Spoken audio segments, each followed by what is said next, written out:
Alright, this is a weekly reading for Aries. We're going to start off with channeled messages today.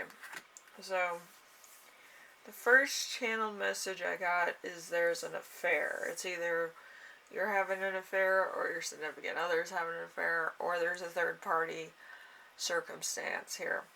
Alright, it could be work, it could be another person, it could be a place, it could be a vacation, it could be something else happening in somebody else's life. Or, it just could be you. You're not really ready to commit to anybody. So, not acting on a particular thing or not taking action because of fear in a situation. Also, there is an active couple that lives an active life, lives life to the fullest. And these channeled messages don't have to be 100% for everybody. They're just channeled messages about people that may or may not be watching my channel right now. So, let's see. There's also career regrets. You might not be in a career that you necessarily like. You might want to switch that up. And, there is somebody in this situation that is helping you financially.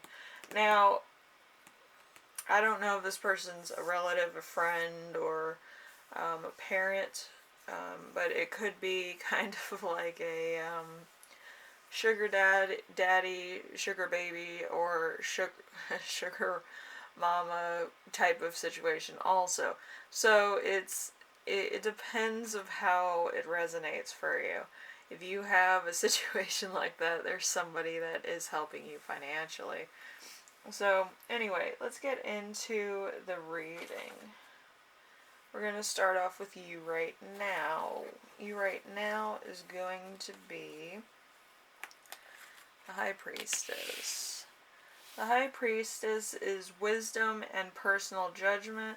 All that comes with maturity, intuition, common sense, and the ability and willingness to learn, virtue, and emotion. On the darker side, there could be some impatience here, inability to share. A person who on occasion is overbearing, but nevertheless a good teacher. So you might be teaching somebody something. There might be a little bit of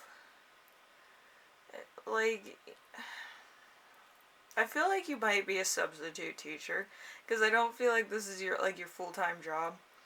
But it could also be like your parent teaching your kid, algebra or something to that effect. But it's something that to you as a kid was like very frustrating, so teaching your kid could also bring back that frustration. If it's not that, then you're kind of taking on a position that has a lot of teaching or a lot of coordination skills related to it. Something that you're very good at, but teaching somebody else could be a little bit difficult. Okay, so number 2, we have the week's theme, which is going to be the Knight of Pentacles. The Knight of Pentacles is mature and responsible, reliable, patient, persistent, organized, and dependable. Confident spirituality. So you might be very spiritual, or somebody else might be me, or you might watch a lot of tarot card readers. Now, there's a few tarot card readers, I'm going to say this, they might candy coat a lot of your life, and it won't resonate. When it doesn't resonate, it's very depressing for some people. If it's just half right or half wrong, it resonates better because there was some variation there. But some people, they like to say, oh, everything's sunshine and rainbows. But, yeah, I don't think anything's sunshine and rainbows. I think it's all about perception, and if you do something, there's going to be certain things that happen. Maybe it's karmic, maybe it's, fate, destiny, or it's about timing. So it depends. Some people will tell you this, and this. But with the candy coated readings, and I'm going to say this, some people use it as a healing device. It doesn't have to be true, it can be very healing, or it could resonate on a wishful thinking level where it does kind of make your endorphins relax. So, if that's the case, I would meditate, watch some of the candy coated readings, and then meditate on that so then you can get a little bit of the good stuff, a little bit of reality, as well as everything that you need all in one. So then it's not candy coated, it's not anything that you can't resonate with, but it's also something that you can manifest.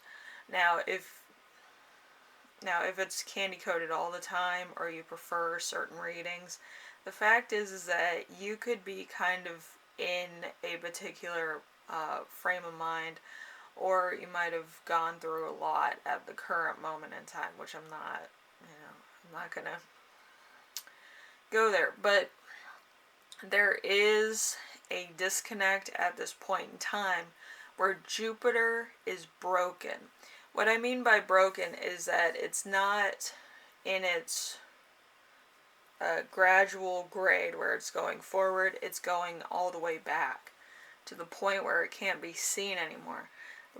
Once it does turn up again, it's going to gain a lot of ground very quickly.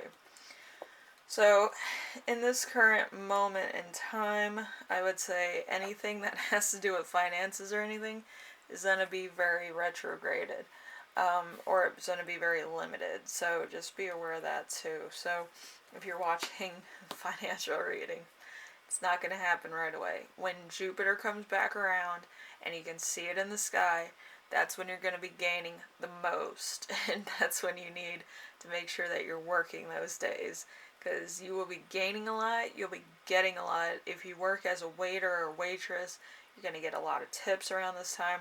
If you are in any type of contingency where you're getting money for what you do or helping somebody out, I would do it when Jupiter comes back. I forgot what day it was, you could probably look it up. But it's when it's like in center sky right next to the moon is when you're going to get the most, because it's shifting between a retrograde to a finishing grade. So, it's better that way. Anyway, number 3, we have the challenge of the week, like I said.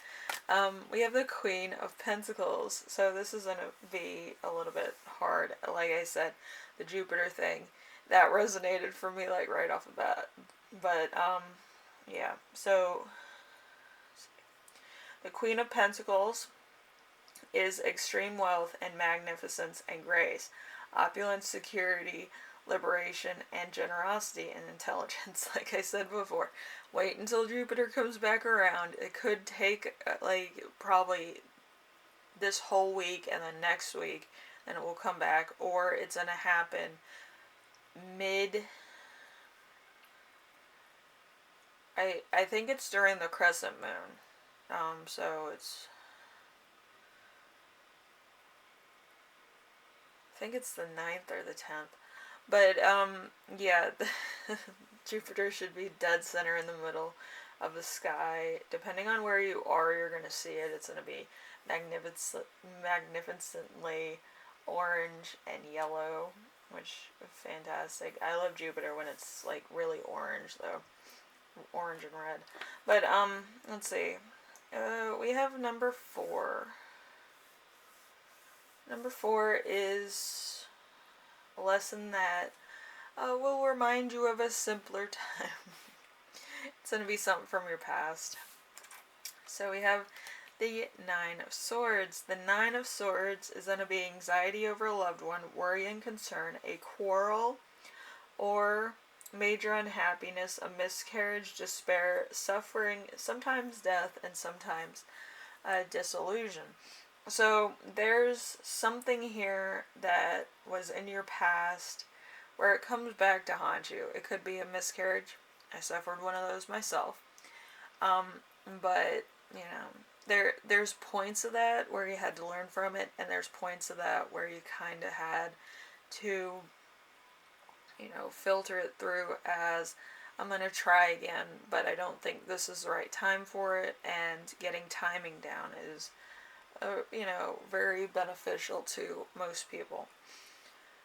So, number five. Number five is the lesson that you will learn this week. That's going to be very, hopefully beneficial. We have the Six of Cups in reverse. So, the future goals obtainable, that which will be or which should be, plans that go awry. So there's a little bit of chaos. Chaos isn't usually a bad thing, but also I think planning is chaotic. So don't plan too much. Kind of leave your plans a little bit loosey goosey and see what happens.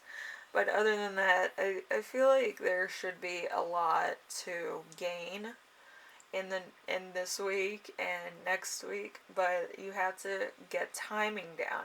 A lot of people just assume that it's gonna happen, and it doesn't happen that way. I'm more astrology based than I am tarot card based. I've told people that in the past.